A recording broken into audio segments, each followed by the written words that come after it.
അപ്പോൾ ഈ പുളിച്ച് തികട്ടൽ എന്ന് പറഞ്ഞാൽ ഇപ്പോൾ ഭക്ഷണമൊക്കെ കഴിച്ച് കഴിഞ്ഞിട്ടുണ്ടെങ്കിൽ ചില ആളുകൾ എന്ത് ചെയ്യും, ആ കഴിച്ച ഭക്ഷണം അതേപോലെ തന്നെ ഇടയ്ക്ക് ഇങ്ങനെ റിട്ടേൺ വരുന്ന ഒരു അവസ്ഥ പല ആളുകൾക്കും ഉണ്ടാകാറുണ്ട്. ഈ അടുത്ത് ക്ലിനിക്കിലേക്ക് വന്നൊരു കേസ് ഉണ്ടായിട്ടുണ്ടായിരുന്നു. വർഷങ്ങളോളമായിട്ട് ഏകദേശം കൂടുതൽ ഏജ്ഡ് ആയിട്ടുള്ള ഒരു ഒന്നുമല്ല, ഒരു ഏജ്ഡ് ആയിട്ടുള്ള ഒരു വ്യക്തിയൊന്നുമല്ല, രോഗിയൊന്നുമല്ല. അവർക്ക് ഏകദേശം ഒരു യൂത്ത്, ഒരു 25, ഒരു നിയറസ്റ്റ് ആയിട്ട് ഏജേ ഉള്ളൂ. പക്ഷെ അവർക്ക്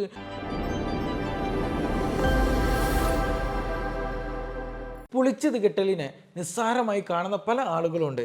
ഇതിൻ്റെ കൂടെ തന്നെ ഛർദ്ദിക്കാൻ വരിക, അതേപോലെ തന്നെ എപ്പോഴും ഭയങ്കരമായി എരിച്ചിൽ പുകച്ചിലൊക്കെ ആയിട്ട് ഒരു തൊണ്ടയുടെ ഭാഗത്തും അല്ലെങ്കിൽ നെഞ്ചിൻ്റെ ഈ ഒരു ഭാഗത്തൊക്കെ ആയിട്ട് നല്ല പെയിന് പോലെ അനുഭവപ്പെടുക, ഒരു ഹെഡ് ബേൺ ഫീലിംഗ് വരിക, അതേപോലെ തന്നെ ഭക്ഷണം ഇറക്കാനുള്ള പ്രയാസം വരിക, ഇങ്ങനെയൊക്കെ പല അസുഖങ്ങളും ഇതിനോട് ചേർത്തിയിട്ടും പല ആളുകൾക്കും ഉണ്ടാകാറുണ്ട്. അപ്പോൾ നമ്മൾ മനസ്സിലാക്കേണ്ട ഒരു കാര്യം, ഇതൊരു സാധാരണ നെഗ്ലക്റ്റ് ചെയ്യേണ്ട ഒരു അസുഖമല്ല, അല്ലെങ്കിൽ ഒരു അടയാളമല്ല എന്നുള്ളത് നമ്മൾ തീർച്ചയായിട്ടും മനസ്സിലാക്കണം. ചില ആൾക്ക് ഇത് കണ്ടിന്യൂറ്റി എപ്പോഴും ഉണ്ടാകുന്ന ഒരു സിറ്റുവേഷൻ ഉണ്ടായിരിക്കും, അല്ലെങ്കിൽ ചില ഭക്ഷണങ്ങൾ കഴിക്കുമ്പോൾ മാത്രം ഇങ്ങനെ ഒരു അസ്വസ്ഥത ഉണ്ടാകുന്ന ആളുകളൊക്കെ ഉണ്ടായിരിക്കും. അപ്പോൾ എന്തുകൊണ്ടാണ് ഇങ്ങനെ സംഭവിക്കുന്നത്? എപ്പോഴും ഇങ്ങനെ പൊളിച്ചത് കിട്ടുന്ന അവസ്ഥ, അല്ലെങ്കിൽ ഭക്ഷണം കഴിക്കാൻ ഒരു പ്രയാസം ഉണ്ടാകുന്നൊരവസ്ഥ, അല്ലെങ്കിൽ എപ്പോഴും ഒരു ഡ്രൈ കഫം, അല്ലെങ്കിൽ നമുക്ക് സൈനസൈറ്റിന് ഇഷ്യൂ ആയിട്ടോ അല്ലെങ്കിൽ ശ്വാസ സംബന്ധമായിട്ട് പ്രയാസങ്ങൾ, കഫ സംബന്ധമായിട്ടുള്ള പ്രയാസങ്ങളൊന്നുമില്ല, പക്ഷേ എന്തുണ്ടായിരിക്കും, എപ്പോഴും ഒരു കുത്തിയിട്ട് ഒരു ഡ്രൈ കഫ് ഇങ്ങനെ ചുമച്ചുകൊണ്ടേയിരിക്കുന്ന ഒരവസ്ഥയൊക്കെ വരിക.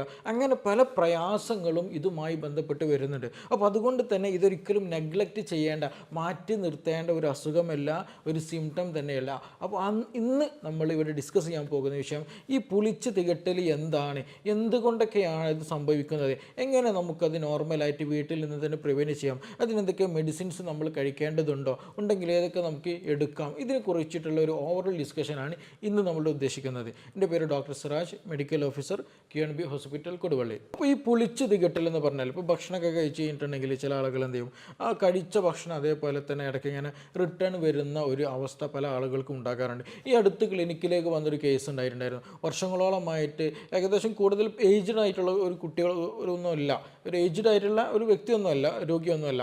അവർക്ക് ഏകദേശം ഒരു യൂത്ത്, ഒരു 25, ഒരു നിയറസ്റ്റ് ആയിട്ട് ഏജേ ഉള്ളൂ. പക്ഷെ അവർക്ക് നല്ല രീതിയിൽ പുളിച്ചത് കിട്ടുന്നുണ്ട്, നെഞ്ച് എരിച്ചിൽ വരുന്നുണ്ട്, ഭക്ഷണം കഴിക്കുന്ന സമയത്ത് നല്ലൊരു വേദന, ഇറക്കാൻ പ്രയാസമായിട്ട് വരുന്നുണ്ട്, ചില സമയത്ത് ഛർദ്ദിക്കാൻ വരുന്നുണ്ട്. അപ്പോൾ ഇങ്ങനെയുള്ള പല പ്രയാസങ്ങളുമായിട്ടാണ് അവരൊരിക്കലും വന്നിട്ടുണ്ടായിരുന്നത്. ആ രോഗിയുടെ റിപ്പോർട്ട് പ്രകാരം, ആ റിപ്പോർട്ട് കൃത്യമായിട്ട് രേഖപ്പെടുത്തിയിട്ടുണ്ടായിരുന്നു. വയറ്റിലുണ്ടാകുന്ന നോർമലായിട്ടുണ്ടാകുന്ന ആ ഒരു ലെയർ, സ്കിൻ ലെയർ അല്ലെങ്കിൽ എപ്പിത്തിലിയൽ ലെയർ എവിടേക്ക് വന്നിട്ടുണ്ട്, ഈ ഒരു ഈസോഫാഗസിൽ, അതായത് ഭക്ഷണം ഇറങ്ങുന്ന ആ കുഴലിലേക്ക് പ്രോലാപ്സ്ഡ് ആയിട്ട് കുറച്ചെന്ത് ചെയ്തിട്ടുണ്ട്, കയറി വന്നിട്ടുണ്ട് എന്നുള്ളതാണ്. അപ്പോൾ അങ്ങനെ വന്നപ്പോൾ എന്താണ് സംഭവിക്കുക, നമ്മൾ ശരിയായ രീതിയിൽ ഈസോഫാഗസിൻ്റെ ഭാഗത്തായിട്ട് അല്ലെങ്കിൽ സ്റ്റൊമക്കിലേക്ക് കടക്കുന്നൊരു ഭാഗത്തായിട്ട് എന്തുണ്ട്, ഈസോഫാഗസിന് ഒരു സ്ഫിങ്ക്റ്റർ ഉണ്ട്, ഒരു വാൽവ് ഉണ്ട്, വാൽവുലാർ ഫംഗ്ഷൻ നടക്കുന്ന ഒരു ഭാഗമുണ്ട്. അപ്പോൾ ആ വാൽവിന് പ്രത്യേകത എന്താണ്, അതിങ്ങനെ ഭക്ഷണം കഴിക്കാത്ത സമയത്ത് എന്ത് ചെയ്യും, അത് അടഞ്ഞുകൊണ്ടിരിക്കും. ഇല്ലെങ്കിൽ എന്താണ് സംഭവിക്കുക, വയറ്റിലുള്ള ദഹനരസങ്ങൾ HCl ഒക്കെ എന്ത് സംഭവിക്കും, മുകളിലോട്ട് അല്ലെങ്കിൽ ആ കുഴലിലേക്ക് ഈസോഫാഗസിലേക്ക് കടന്നു പോവുകയും അവിടെ എരിച്ചിലും പുകച്ചിലും പല അസ്വസ്ഥതകളും ഉണ്ടാക്കും. അതാണ് യഥാർത്ഥത്തിൽ പുളിച്ച് തികട്ടലായിട്ട് നമുക്ക് അനുഭവപ്പെടുന്നത്. ആ ദഹനരസങ്ങൾ റിട്ടേൺ ആയിട്ട് വരുന്നതാണ്. അപ്പോൾ ഈ രോഗിയെ സംബന്ധിച്ചിടത്തോളം എന്താണ്, ഈ വാൽവിൻ്റെ ഉള്ളിലേക്കാണ് അല്ലെങ്കിൽ ആ വാൽവിലേക്കാണ് യഥാർത്ഥത്തിൽ ഈ പറഞ്ഞ വയറ്റിലുള്ള ഭാഗങ്ങൾ, ആ ഒരു എപ്പിത്തിലിയൽ ലെയർ പ്രോലാപ്സ്ഡ് ആയിട്ട് കയറി വന്നിട്ടിരിക്കുന്നത് കാണുന്നത്. അപ്പോൾ അങ്ങനെ വന്നപ്പോൾ എന്ത് സംഭവിച്ചു, ഈ പറഞ്ഞ വാൽവ് ശരിയായ രീതിയിൽ അടയുന്നില്ല. അപ്പോൾ എപ്പോഴും എന്ത് ചെയ്യുന്നുണ്ട്, ഈ പറയുന്ന പൊതുവേ നമ്മൾ ഭക്ഷണം കഴിക്കുന്ന സമയത്ത്, ഭക്ഷണം ഇറക്കുന്ന സമയത്ത് മാത്രം ആ വാൽവ് ഓപ്പൺ ആവുകയുള്ളൂ, അല്ലാത്ത സമയത്ത് ഫുൾ എന്ത് ചെയ്യണം, അത് അടഞ്ഞിരിക്കുന്ന ഒരു സാഹചര്യമാണ് നോർമലായിട്ട് എല്ലാവർക്കും ഉണ്ടാവുക. പക്ഷേ ഈ രോഗിയെ സംബന്ധിച്ചിടത്തോളം എങ്ങനെയാണ്, ഈ ഒരു ഗ്യാസ്ട്രിക് ലെയർ ഈ ഒരു വാൽവിലേക്ക് കടന്നു നിൽക്കുന്നത് കൊണ്ട് തന്നെ വാൽവ് അടയുന്നില്ല, അത് എപ്പോഴും തുറന്നിരിക്കുന്നൊരവസ്ഥയാണ്. അപ്പോൾ അതുകൊണ്ട് തന്നെ ഈ രോഗി ഭക്ഷണം കഴിച്ചു കഴിഞ്ഞാൽ, ഈവൻ എന്തെങ്കിലും ഒരു ഗ്ലാസ് വെള്ളം കുടിച്ച് കഴിഞ്ഞാൽ പോലും എന്ത് വരുന്നുണ്ട്, തിരിച്ച് റിട്ടേൺ ആയിട്ട് അവർ പുളിച്ച് തികട്ടുന്ന ഒരു അവസ്ഥ അവർക്ക് ഭയങ്കരമായി ഇറിറ്റേഷൻ ഉണ്ടാക്കുന്നുണ്ട് എന്നുള്ളതാണ്. അത് നമ്മൾ ഉറക്കം കെടുത്തുന്ന ഒരു സംഗതി തന്നെ. അത്രമാത്രം ഒരു ഹേർട്ട് ബേണിങ്, നല്ലൊരു പെയിൻഫുൾ കണ്ടീഷൻ ഉണ്ടാക്കാറുണ്ട് ചില ആളുകൾക്ക്. അതേപോലെ നമ്മുടെ ഈസോഫാഗസിൽ ഉണ്ടാകുന്ന ഒരുപാട് എപ്പിത്തിലിയൽ നോർമൽ ലെയറുകളൊക്കെ ഉണ്ടാവും. അപ്പോൾ നമുക്കറിയാം വയറിൽ ഒരു ആസിഡിക് മീഡിയ, അപ്പോൾ ഈ നോർമൽ ലെയറുകളൊക്കെ എന്ത് ചെയ്യും, ഈ ആസിഡിൻ്റെ പ്രസൻസിൽ അതൊക്കെ നശിച്ചു പോകും. അതിൻ്റെയൊക്കെ ഇൻഫ്ലമേറ്ററി കണ്ടീഷൻസ് വന്നിട്ട് പല പ്രയാസങ്ങളുണ്ടായിരിക്കും. പിന്നെ ഭക്ഷണം തീരെ കഴിക്കാൻ പറ്റില്ല, നല്ല പെയിൻഫുള്ളായ കണ്ടീഷനായിരിക്കും, വെള്ളം കുടിക്കാൻ പറ്റില്ല, എന്തെങ്കിലും ചെറിയ രൂപത്തിലുള്ള ചെറിയ ചെറിയൊരു സ്പൈസസുകളൊക്കെ എത്തിയാൽ തന്നെ, ഇപ്പോൾ കറുവപ്പട്ട പോലെയുള്ള അല്ലെങ്കിൽ സാധാരണ കുരുമുളക് പോലെയുള്ള എന്തെങ്കിലുമൊക്കെ ചെറിയ രൂപത്തിലുള്ള സ്പൈസസ് കഴിച്ചാൽ തന്നെ വയറുവേദന, എരിച്ചിലും പുകച്ചിലുമായിട്ടൊക്കെ ഭയങ്കര ഇറിറ്റേഷൻ ഉണ്ടാകുക. അതേപോലെ നീ നോൺ വെജൊക്കെ കഴിച്ചിട്ടുണ്ടെങ്കിൽ ഇതുപോലെ പ്രയാസങ്ങൾ ഉണ്ടാകുക. അതേപോലെ തന്നെ ഈ എരിച്ചിലും പുകച്ചിലുള്ള ആളുകൾക്ക് ദഹനവും സംബന്ധമായിട്ടുള്ള പല പ്രയാസങ്ങൾ ഉണ്ടാകാറുണ്ട്. അതേപോലെ ആസിഡിറ്റി കൂടുതലായിട്ട് അവർക്ക് കൂടുതൽ പ്രൊഡ്യൂസ് ചെയ്യാറുണ്ട്.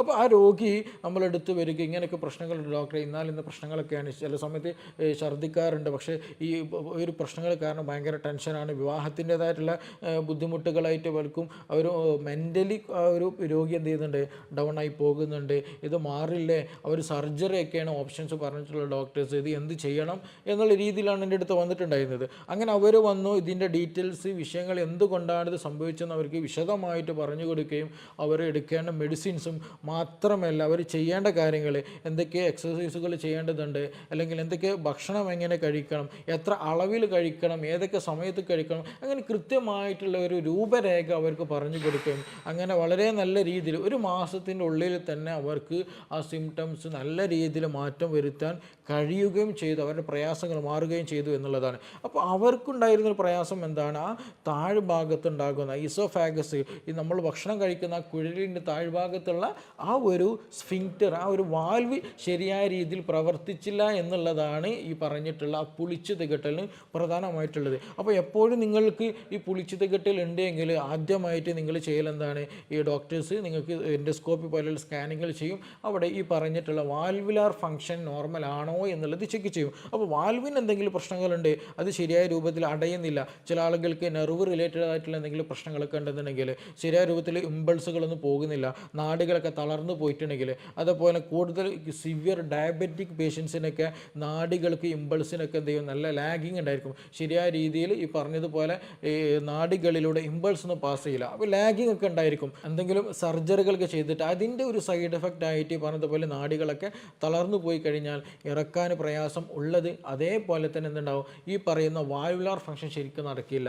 അതേപോലെ അവിടെ ഉണ്ടാകുന്ന വാൽവ് നമുക്കറിയാം, ആ വാൽവ് ഇങ്ങനെ അടയണമെന്നുണ്ടെങ്കിലും അത് തുറക്കണം എന്നുണ്ടെങ്കിലും അതിനൊരു മസ്കുലാർ ആക്ഷനും കൂടെ ഉണ്ടാകണം, ആ വാൽവിൻ്റെ മസിൽസിൻ്റെ ഒരു ആക്ഷൻ കൂടെ അവിടെ വരണം. അപ്പോൾ ഈ മസിൽസൊക്കെ വീക്കായി പോയി കഴിഞ്ഞാൽ ഈ പറഞ്ഞതുപോലെയുള്ള പുളിച്ച് തികട്ടിൽ നന്നായിട്ടുണ്ടായിരിക്കും. എസ്പെഷ്യലി അവർ ഭക്ഷണമൊക്കെ കഴിച്ച് കഴിഞ്ഞിട്ടുണ്ടെങ്കിൽ എന്ത് ചെയ്യും, കൂടുതൽ പുളിച്ച് തികട്ടുക. അതുപോലെ രാത്രിയൊക്കെ നിങ്ങൾ ഭക്ഷണം കഴിച്ച് കഴിഞ്ഞിട്ട് എന്ത് ചെയ്ത് കിടക്കുന്ന ശീലങ്ങളുണ്ടെങ്കിൽ അത് നിർബന്ധമായിട്ടും ഒഴിവാക്കേണ്ടതാണ്. അപ്പോൾ നമ്മളൊക്കെ ഇങ്ങനെ ഭക്ഷണമൊക്കെ കഴിച്ച് കഴിഞ്ഞതിന് ശേഷം കിടക്കുകയാണെന്നുണ്ടെങ്കിൽ എന്ത് സമയം പെട്ടെന്ന് തന്നെ ആ ഭക്ഷണം അല്ലെങ്കിൽ ഹെവി ആയിരിക്കുന്ന അല്ലെങ്കിൽ വയർ ഫുള്ളായ ആ ഈ ലോഡ് എന്ത് ചെയ്യും, തിരിച്ച് റിട്ടേൺ ആയിട്ട് നമ്മുടെ വായിലേക്ക് തന്നെ വരും എന്നുള്ളതാണ്. അപ്പോൾ നിങ്ങൾ ഭക്ഷണം കഴിച്ച പാടെ തന്നെ എസ്പെഷ്യലി പുളിച്ച് തികട്ടുന്ന ആളുകൾ ഒരിക്കലും ഇതുപോലെയുള്ള സംഗതികളിൽ ഏർപ്പെടാൻ പാടില്ല. ഇനി നിങ്ങൾക്ക് ഈ പുളിച്ച് തികട്ടലൊന്നുമില്ല ഡോക്ടറെ, അപ്പോൾ എനിക്ക് കിടന്നൂടെ, അങ്ങനെ ഒരിക്കലും ഇല്ല. നിങ്ങൾ ഒരിക്കലും എന്ത് ചെയ്യാൻ പാടില്ല, ഭക്ഷണം കഴിച്ച പാടത്തിന് കിടക്കുന്ന ശീലം ഉണ്ടാകരുത്. അത് ഈ പറഞ്ഞതുപോലെ പുളിച്ച് തികട്ടൽ ഉണ്ടാക്കാനുള്ള സാധ്യത വളരെ വളരെ കൂടുതലാണ്. അപ്പോൾ ആ ഒരു വിഷയം നിങ്ങൾ നിർബന്ധമായിട്ട് ശ്രദ്ധിക്കണം. ഭക്ഷണം കഴിച്ച പാട് ഒരിക്കലും എന്ത് ചെയ്യരുത്, കിടക്കുന്ന ശീലം ഉണ്ടാകരുത്. കുറഞ്ഞ സമയം റെസ്റ്റ് എടുക്കുക, അല്ലെങ്കിൽ ചെറിയ വാക്കിംഗ് ഒക്കെ എന്ത് ചെയ്യുക, പ്ലെയിൻ ആയിട്ട് നടക്കുന്ന ഒരു ശീലങ്ങളൊക്കെ ഉണ്ടാവുക, അല്ലെങ്കിൽ ഒന്നില്ലെങ്കിൽ ജസ്റ്റ് ഒരു ഇരിക്കുന്ന ശീലമെങ്കിലും നമ്മൾ എന്ത് ചെയ്യണം, കൊണ്ടുവരേണ്ടതാണ് ഇങ്ങനെ പുളിച്ച് തികട്ടിൽ കൂടുതലായിട്ടുള്ള ആളുകൾക്ക്. അതേപോലെ തന്നെ ചില ആളുകൾക്ക് നേരത്തെ പറഞ്ഞതുപോലെ ഇതുമായി ബന്ധപ്പെട്ട് നല്ല ഡ്രൈ കഫുകളൊക്കെ ഉണ്ടാകാറുണ്ടായിരിക്കും. അപ്പോൾ അതിന് നമ്മൾ ആവി പിടിച്ചിട്ട് കാര്യം ഉണ്ടായിരിക്കില്ല, അല്ലെങ്കിൽ വേറെ എന്തെങ്കിലും ആൻറ്റിബയോട്ടിക് എടുത്തുകൊണ്ട് കാര്യം ഉണ്ടായിരിക്കില്ല, അല്ലെങ്കിൽ കഫം നിൽക്കുന്നതിന് വേണ്ടിയുള്ള മെഡിസിൻ എടുത്തതുകൊണ്ടും കാര്യം ഉണ്ടായിരിക്കില്ല. അതിൻ്റെ ഒറിജിൻ അസിഡിറ്റി ഉണ്ടോ എന്നുള്ളത് നോക്കണം. ചില ആളുകളുടെ ഈവൻ സൗണ്ട് അടക്കം മാറിപ്പോകും, നല്ല പിച്ചിലൊക്കെ നല്ല മാറ്റം വരും, നല്ല ഹോർസ്നെസ് ഓഫ് വോയിസിലൊക്കെ ഒരു ഗാംഭീര്യപ്പെടുത്തുന്ന രീതിയിലൊക്കെ ഭയങ്കരമായിട്ടുള്ള ഒരു ബാസ് ഫീൽ ചെയ്യുന്ന സൗണ്ടൊക്കെ മാറിപ്പോകും. നമ്മളെ ഒരു ഇറിറ്റേഷനായി എപ്പോഴും എന്തുണ്ടാവും, ഈ ഒരു ത്രോട്ട് ഭാഗത്ത് നന്നായിട്ടുണ്ടായിരിക്കും. അതൊരു അസിഡിക്കിൻ്റെ ഒരു പ്രസൻസ് കാരണമായിട്ടുണ്ടാകുന്നതാണ്. അതേപോലെ ഞാൻ നേരത്തെ പറഞ്ഞതുപോലെ ഭക്ഷണം കഴിക്കാൻ നല്ല പ്രയാസം, വെള്ളം കുടിക്കാനൊക്കെ പ്രയാസം, ഭക്ഷണമൊക്കെ കഴിക്കുമ്പോൾ അതിങ്ങനെ നമുക്ക് ഫീൽ ചെയ്യാം, വെള്ളം ഇങ്ങനെ ഇറങ്ങുന്ന, ഭക്ഷണം ഇറങ്ങുന്ന ആ ഒരു പാത്ത് വഴി നമുക്ക് കൃത്യമായിട്ട് ഫീൽ ചെയ്യുന്നുള്ളതാണ്. അപ്പോൾ അതിൻ്റെയൊക്കെ ഒരു പ്രധാന റീസൺ എന്ന് പറയുന്നത് പറയുന്നത് ഈ പുളിച്ച് തികട്ടൽ കാരണമായിട്ട് ഉണ്ടാകുന്നതാണ്. ഇനി ഇത് എങ്ങനെ നമുക്ക് കൺട്രോൾ ആക്കാമെന്ന് ചോദിച്ചിട്ടുണ്ടെങ്കിൽ, ഒന്ന് ഈ പറഞ്ഞതുപോലെ നമുക്ക് എന്തെങ്കിലും ഈ മ്യൂക്കോസൽ എന്തെങ്കിലും ഈ പ്രോലാപ്സ് പോലെയൊക്കെ സംഭവിച്ചു കഴിഞ്ഞാൽ, ഇതുപോലെയുള്ള ഈ ഒരു വാൽവ് വീക്കായി കഴിഞ്ഞാൽ പ്രശ്നങ്ങളുണ്ടാകും. ഇനി അതല്ല, അമിതമായിട്ട് വയറ് നിറക്കുന്ന ശീലങ്ങളുണ്ടെങ്കിൽ അവർക്ക് ഇത് വരാനുള്ള സാധ്യത വളരെ വളരെ കൂടുതലാണ്. അപ്പോൾ എപ്പോഴും നമ്മുടെ വയറിൽ 1/3 എന്ത് ചെയ്യണം, ഒരു ഫ്രീ സ്പേസ് ആക്കിയിട്ട് ഒഴിവാക്കി വിടണം എന്നുള്ളതാണ്. അത് നല്ല രീതിയിൽ ദഹനം നടക്കാനും നല്ല വിശപ്പുണ്ടാകാനും നല്ല രീതിയിൽ ശരീരം മെയിൻറ്റെയിൻ ചെയ്യാനും നമ്മളെ ഹെൽപ്ഫുള്ളാക്കുന്ന കാര്യമാണ്. അതല്ലാതെ എല്ലാം 100% കംപ്ലീറ്റ്ലി ഭക്ഷണം ഫില്ല് ചെയ്തിട്ടുള്ള ഒരു സാക്കായിട്ട് ഒരു സഞ്ചിയായിട്ട് നമ്മുടെ വയറ് മാറിക്കഴിഞ്ഞാൽ ഈ പറഞ്ഞതുപോലെ എന്ത് സംഭവിക്കും, ഈ വയറ്റിലുള്ള കണ്ടൻറ്റുകൾ മുകളിലോട്ട് റിട്ടേൺ വരാനുള്ള സാധ്യത വളരെ കൂടുതലാണ്. അപ്പോൾ അമിതമായിട്ട് ഭക്ഷണം നിങ്ങൾ ഒരിക്കലും നിറയെ കഴിക്കരുത്. അത് നോർമൽ സാധാരണ ആളുകളും കഴിക്കരുത്.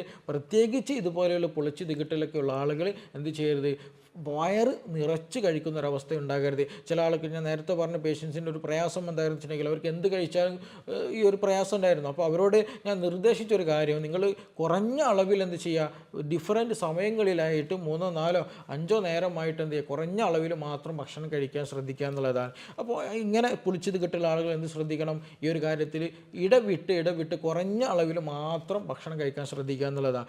പിന്നെ മറ്റൊരു കാര്യം, അസിഡിറ്റി നന്നായിട്ട് കൂടിയ ആളുകൾക്ക് പുളിച്ചത് കെട്ടിൽ നന്നായിട്ട് വരും. അസിഡിക് റിയാക്ഷനുകൾ ബോഡിയിൽ നന്നായിട്ടുണ്ടെങ്കിൽ എച്ച് പൈലോറിക് ബാക്ടീരിയയുടെ പ്രസൻസിൻ്റെ ആ ഒരു കാരണമായിട്ട് നമ്മൾ ഈ എൻഡോസ്കോപ്പിക് റിപ്പോർട്ട് നോക്കുമ്പോൾ ആൻഡ്രോയിഡ് റീജിയനിൽ എന്തുണ്ടായിരിക്കും, ചില ആളുകൾക്ക് ഗ്യാസ്ട്രൈറ്റിസ് ഉണ്ടെന്ന് എഴുതിയിട്ടുണ്ടായിരിക്കും. അതെന്താണ് അതിൻ്റെ ഇൻഡിക്കേഷൻ, അവർക്ക് ഹൈപ്പർ അസിഡിറ്റി നന്നായിട്ടുണ്ടായിരിക്കും. അപ്പോൾ ഹൈപ്പർ അസിഡിറ്റി ഒക്കെ ഉള്ള ആളുകൾക്ക് പുളിച്ചു തികട്ടിൽ ആ ഒരു അസിഡിക് മീഡിയം കൂടുതലായിട്ട് നമുക്ക് ടേസ്റ്റ് ചെയ്യാൻ വരും, ഫീൽ ചെയ്യും. കാരണം അത് റിട്ടേൺ ആയിട്ട് വരും. അപ്പോൾ കൂടുതലായിട്ട് അസിഡിക് മീഡിയം ഉള്ള വയറ്റിൽ കൂടുതൽ അസിഡിറ്റി ഉള്ള ആളുകൾക്ക് ഈ പറഞ്ഞതുപോലെ പുളിച്ച് തികട്ടിൽ നന്നായിട്ട് വരും. അപ്പോൾ അതുകൊണ്ട് തന്നെ എന്ത് ചെയ്യണം, നിങ്ങൾ അസിഡിറ്റി ഉണ്ടാക്കുന്ന ഭക്ഷണങ്ങൾ അല്ലെങ്കിൽ കൂടുതൽ സ്ട്രെസ് ഉണ്ടാക്കുന്ന കണ്ടീഷനുകൾ ഒഴിവാക്കുക. സമയത്തിന് ഫുഡ് കഴിക്കാൻ ശ്രദ്ധിക്കുക. പിന്നെ അതുപോലെ കൂടുതൽ സ്പൈസസ് ആയിട്ടുള്ള ഭക്ഷണങ്ങളൊക്കെ ഒഴിവാക്കുക.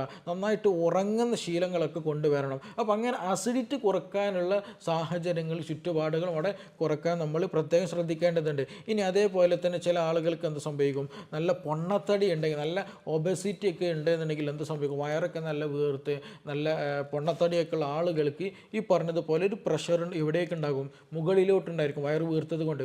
അതുകൊണ്ട് തന്നെയാണ് പൊണ്ണത്തടിയുള്ള ആളുകൾക്ക് ശ്വാസം എടുക്കാൻ പ്രയാസം ഉണ്ടായിരിക്കും, എപ്പോഴും ഒരു കിതപ്പ് വരിക, അല്ലെങ്കിൽ എപ്പോഴും പെട്ടെന്ന് ശ്വാസം എടുക്കേണ്ട അവസ്ഥ ഉണ്ടായിരിക്കുക. എന്തുകൊണ്ടാണ് അങ്ങനെ എടുക്കേണ്ടി വരുന്നത്, കാരണം ഈ ഒരു തൊറാക്സിക് റീജിയൻ നെഞ്ച് ഭാഗത്ത് ശരിയായ ഒരു വികസനം ലഭിക്കില്ല. കാരണം വയറ് വലുതായത് കൊണ്ട് ഒരു മുകളിലോട്ടൊരു തള്ളൽ എപ്പോഴും ഉള്ളത് കൊണ്ട് തന്നെ ഈ ഒരു നെഞ്ചിൻ കൂടി ശരിയായ രീതിയിൽ വികസിക്കില്ല, ശരിയായ രീതിയിൽ ശ്വാസം എടുക്കാൻ പറ്റില്ല എന്നുള്ളതാണ്. അപ്പോൾ ആ ഒരു വയറ്റിലുള്ള ഒരു ഹെവിനെസ് നമുക്ക് എവിടേക്ക് ഡാമേജ് ചെയ്യും, ഈ പറഞ്ഞിട്ടുള്ള സ്റ്റൊമക്കിലേക്കും ഈ പറഞ്ഞിട്ടുള്ള പെട്ടെന്ന് ഭക്ഷണ പദാർത്ഥങ്ങളിൽ എന്ത് സംഭവിക്കാൻ ചാൻസ് ഉണ്ട്, റിട്ടേൺ ആയിട്ട് നമ്മുടെ വായയിലേക്ക് ഈസോഫാഗസിലേക്ക് ഭക്ഷണം വരുന്ന കുഴലിലേക്ക് തിരിച്ച് റിട്ടേൺ വരാനുള്ള സാധ്യത വളരെ വളരെ കൂടുതലാണ്. അപ്പോൾ അതുകൊണ്ട് പൊണ്ണത്തടിയുള്ളവരൊക്കെ നിർബന്ധമായിട്ടും എക്സസൈസുകൾ ചെയ്യണം, വ്യായാമങ്ങൾ ചെയ്തിട്ട് ഭക്ഷണത്തിൽ കാർബോഹൈഡ്രേറ്റ് അളവിലൊക്കെ മാറ്റം വരുത്തിയിട്ട് നിർബന്ധമായിട്ട് ഒരു ലൈഫ് സ്റ്റൈൽ നമ്മൾ മാനേജ്മെൻറ്റ് കൊണ്ടുവരാൻ ശ്രദ്ധിക്കേണ്ടതാണ്. ഇനി ഇതേപോലെ തന്നെ ചില ആളുകൾക്ക് പ്രഗ്നൻസി കണ്ടീഷനിൽ ഇതേ ഒരു പ്രയാസം ഉണ്ടാകാനാണ്.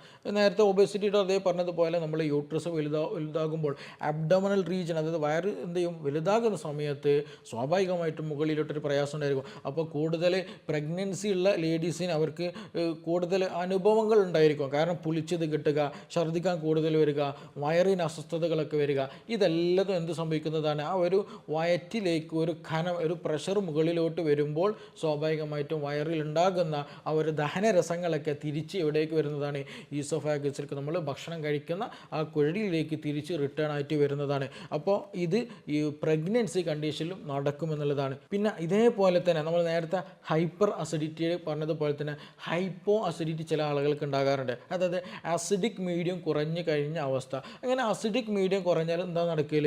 നമ്മുടെ ദഹനം ശരിക്കും നടക്കൂല. ദഹനം ഇല്ലാണ്ട് എന്ത് ചെയ്യും? വയറ് വീർത്തിട്ട് എന്തെങ്കിലും കഴിച്ചാൽ വയറ് വീർക്കുക, വിശപ്പില്ലാത്ത അവസ്ഥ, എന്തെങ്കിലും വയറ് വീർത്തിട്ട് എന്ത് ചെയ്യും? അത് പിന്നെ കെട്ടിക്കിടന്ന് ദഹിക്കാതെ എന്ത് ചെയ്യും? അതിൻ്റെ കണ്ടൻറ്റുകളൊക്കെ തിരിച്ച് പുളിച്ച് തികട്ട് വരുന്ന ഒരു അവസ്ഥ പല ആളുകൾക്കും ഉണ്ടാകാറുണ്ട്. അപ്പോൾ ഈ പറഞ്ഞിട്ടുള്ള പ്രശ്നങ്ങൾ ഹൈപ്പർ അസിഡിറ്റിയിൽ ഉണ്ടാകും, അതേപോലെ ഹൈപ്പോ അസിഡിറ്റിയിൽ ഉണ്ടാകും. അപ്പോൾ ദഹനം കുറഞ്ഞിട്ട് ദഹനമില്ലാതെ വയറിൽ ഇങ്ങനെ ഭക്ഷണ പദാർത്ഥങ്ങൾ കെട്ടിക്കിടക്കുന്ന ഒരു അവസ്ഥ ഉണ്ട് എന്നുണ്ടെങ്കിൽ, ഇപ്പോൾ എസ്പെഷ്യലി ചില ആൾക്ക് ബീഫൊക്കെ കഴിച്ചിട്ടുണ്ടെങ്കിൽ, പ്രോട്ടീനൊക്കെ കഴിച്ചിട്ടുണ്ടെങ്കിൽ ഈ ഒരു പ്രയാസം നന്നായിട്ട് ഉണ്ടാകാറുണ്ട്. ഡോക്ടറെ ഒരു ബ്ലോട്ടിങ് പോലെ, ഒരു ഹെവിനെസ് പോലെ, വിശപ്പൊന്നുമില്ല, കഴിച്ചത് അതേപോലെ ഇരിക്കുന്ന ഒരവസ്ഥ, രാവിലെ കഴിച്ചാൽ ഉച്ചക്കും വേണ്ട, വൈകുന്നേരം വേണ്ട, ആരെങ്കിലുമൊക്കെ നിർബന്ധിച്ചാൽ എന്തെങ്കിലും കഴിക്കുക, അല്ലാണ്ട് ഇപ്പോൾ ശരീരത്തിന് ആവശ്യമില്ലാത്തൊരവസ്ഥയൊക്കെ തോന്നുന്നുണ്ടെങ്കിൽ അതൊരു ഹൈപ്പോ അസിഡിറ്റിയുടെ ഒരു ടെൻഡൻസിയാണ്, ഒരു സൈനാണ്. അപ്പോൾ അതുകൊണ്ട് തന്നെ അവർക്ക് ഒരു ഭക്ഷണം കഴിച്ചത് തിരിച്ചു പോകാത്തത് കൊണ്ട്, കുടലിലേക്ക് ശരിയായ രീതിയിൽ ദഹിച്ചു പോകാത്തത് കൊണ്ട് ആ ഒരു ദഹനക്കേട് കാരണമായിട്ട് പുളിച്ചത് കിട്ടുന്ന ആളുകളും ഉണ്ട് എന്നുള്ളതാണ്. അപ്പോൾ ചുരുക്കി പറഞ്ഞിട്ടുണ്ടെങ്കിൽ ഈ ഒരു പ്രശ്നങ്ങൾ, ബുദ്ധിമുട്ടുകളൊക്കെ ഉണ്ടായിക്കഴിഞ്ഞാൽ, അല്ലെങ്കിൽ പുളിച്ചു തികട്ടിൽ കൂടിക്കഴിഞ്ഞാൽ ഈ പ്രശ്നങ്ങളിൽ മാത്രമല്ല, നേരത്തെ പറഞ്ഞതുപോലെ ഈ നമ്മുടെ ഈസോഫാഗസിൽ നന്നായിട്ട് ഡാമേജ് വരുത്തും. അവിടെ ഉണ്ടാകുന്ന നോർമലായിട്ടുണ്ടായിരുന്ന ലൈനിനുകൾ, അതായത് കുഴലുണ്ടാകുന്ന ആ എപ്പിത്തീലിയൽ ലെയറിന് നന്നായിട്ട് ഡാമേജ്ഡ് ആക്കും. നല്ല പെയിൻഫുൾ ആയിരിക്കും, ഭക്ഷണം കഴിക്കാൻ കഴിയില്ല, വെള്ളം കുടിക്കാൻ പറ്റില്ല, അതേപോലെ നന്നായിട്ട് ഡ്രൈ കഫ്, നമ്മുടെ സൗണ്ടിലൊക്കെ ഹോർസ്നെസ് നന്നായിട്ട് വരും, നല്ല ബേണിങ് സെൻസേഷൻ ഉണ്ടായിരിക്കും, നല്ല ചുട്ട് പൊള്ളുന്ന ഒരു നല്ല പെയിൻഫുൾ ആയിട്ടുള്ള ഒരു കണ്ടീഷൻ നമുക്കുണ്ടായിരിക്കും. ഇങ്ങനെയുള്ള പ്രയാസങ്ങളൊക്കെ ഉണ്ടായിരിക്കും. ചില ആളുകൾ എന്ത് ചെയ്യും? നമ്മൾ നന്നായിട്ട് കഫ് ചെയ്തിട്ട് ഇതിൽ ചിലപ്പം ഭക്ഷണ പദാർത്ഥങ്ങൾ ഉണ്ടായിരിക്കും, അല്ലെങ്കിൽ ബ്ലഡിൻ്റെ പ്രസൻസൊക്കെ ഉണ്ടാകാനുള്ള സാധ്യത വളരെ കൂടുതലാണ്. അപ്പോൾ ഇത് തള്ളിക്കളയരുത് എന്ന് പറഞ്ഞിട്ടുണ്ടെങ്കിൽ ഇതിന് കൃത്യമായിട്ടുള്ള ഒരു പ്രോപ്പറായിട്ടുള്ള ലൈഫ് സ്റ്റൈൽ നമ്മൾ കീപ്പ് ചെയ്യാൻ ശ്രദ്ധിക്കണം.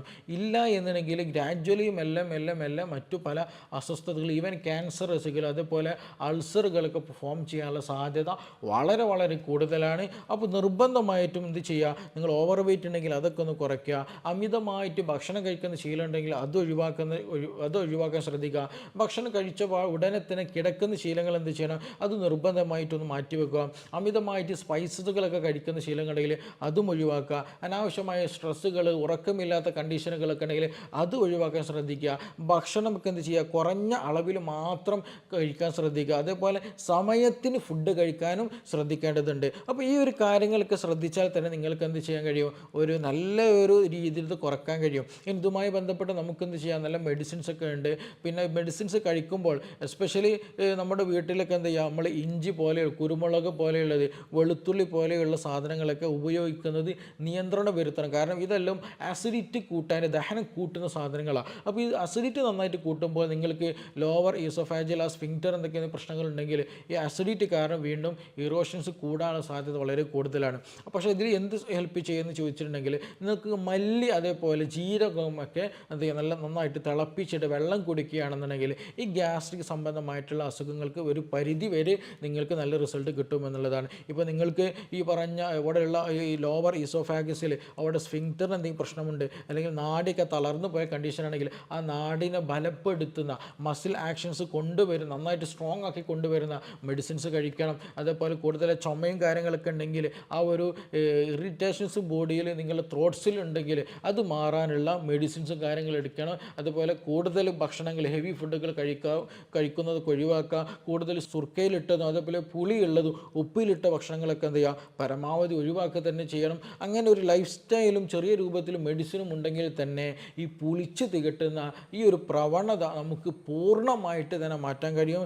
ചില കേസുകളിൽ നമുക്ക് സർജറി പറഞ്ഞ കേസുകളിൽ തന്നെ നല്ല രീതിയിൽ എക്സസൈസുകളും വ്യായാമങ്ങളും ഡയറ്റ് മാനേജ്മെൻറ്റുകളും മെഡിസിൻസുകളും എല്ലാം കൂടെ മിക്സ് ചെയ്തിട്ട് ട്രീറ്റ് ചെയ്യുകയാണെങ്കിൽ നമുക്ക് ഉണ്ടാകുന്ന, അല്ലെങ്കിൽ സർജറി ചെയ്യേണ്ട പല കേസുകൾ നമുക്ക് നല്ല രീതിയിൽ മാറ്റാൻ പറ്റുന്നതാണ്. ഇനി ചില കേസുകൾ നിർബന്ധിതമായിട്ട് സർജറി ചെയ്യേണ്ടതുമാണ്. അപ്പോൾ നിങ്ങൾക്ക് ഇത് കേൾക്കുന്ന സമയത്ത് നിങ്ങൾക്ക് എന്തെങ്കിലും ചിലപ്പോൾ പ്രയാസങ്ങൾ ഉണ്ടായിരിക്കും, നന്നായിട്ട് പെയിൻഫുൾ വരുന്നുണ്ട്, അല്ലെങ്കിൽ ചില സമയത്ത് പെയിൻ വരിക, അത് ഇതുകൊണ്ടാണ് വരുന്നത്, അല്ലെങ്കിൽ എനിക്ക് ചുമ നല്ലോണം വരുന്നുണ്ട്, അത് ഈ പറഞ്ഞ പോലെയുള്ള ഈസോഫാഗസിന് എന്തെങ്കിലും ലോവർ ഈസോഫാഗസ് സ്ഫിങ്ക്റ്റർ എന്തെങ്കിലും പ്രശ്നം കൊണ്ടാണോ എനിക്ക് ചുമ വരുന്നത്, അല്ലെങ്കിൽ കഫം കുറവുള്ളത് ഇവിടുത്തെ ഇൻഫെക്ഷൻ ആയതുകൊണ്ടാണോ, ഇങ്ങനെയൊക്കെ സംശയങ്ങളൊക്കെ ഉണ്ടെന്നുണ്ടെങ്കിൽ തീർച്ചയായിട്ടും നിങ്ങൾക്ക് താഴെ തന്നിട്ടുള്ള നമ്പറിൽ കോൺടാക്റ്റ് ചെയ്യാവുന്നതാണ്. ചെയ്യുന്നതാണ്. ഇതിന് ഉചിതമായിട്ടുള്ള ഉത്തരം നിങ്ങൾക്ക് ലഭിക്കുന്നതുമാണ്. അപ്പോൾ ഇതുമായി ബന്ധപ്പെട്ട് എന്തെങ്കിലും സംശയങ്ങൾ, അതായത് ചില ആളുകൾക്ക് ഇത് മാറുമോ എന്ന് സംശയമുള്ളവരുണ്ടായിരിക്കും, അല്ലെങ്കിൽ ഇത് ക്യാൻസർ ആയിട്ട് മാറുമോ എന്നുള്ള അങ്ങനെയൊക്കെ ഡൗട്ടുള്ളവരൊക്കെ ഉണ്ടായിരിക്കും. അപ്പോൾ അങ്ങനെയുള്ളവർക്കൊക്കെ എന്ത് ചെയ്യാം, നിങ്ങൾക്ക് ഈ താഴെ തന്നിട്ടുള്ള നമ്പറിൽ കോൺടാക്റ്റ് ചെയ്യാവുന്നതാണ്. നമുക്കിനി മറ്റൊരു വിഷയവുമായി ബന്ധപ്പെട്ടിട്ട് വീണ്ടും കാണാം. താങ്ക്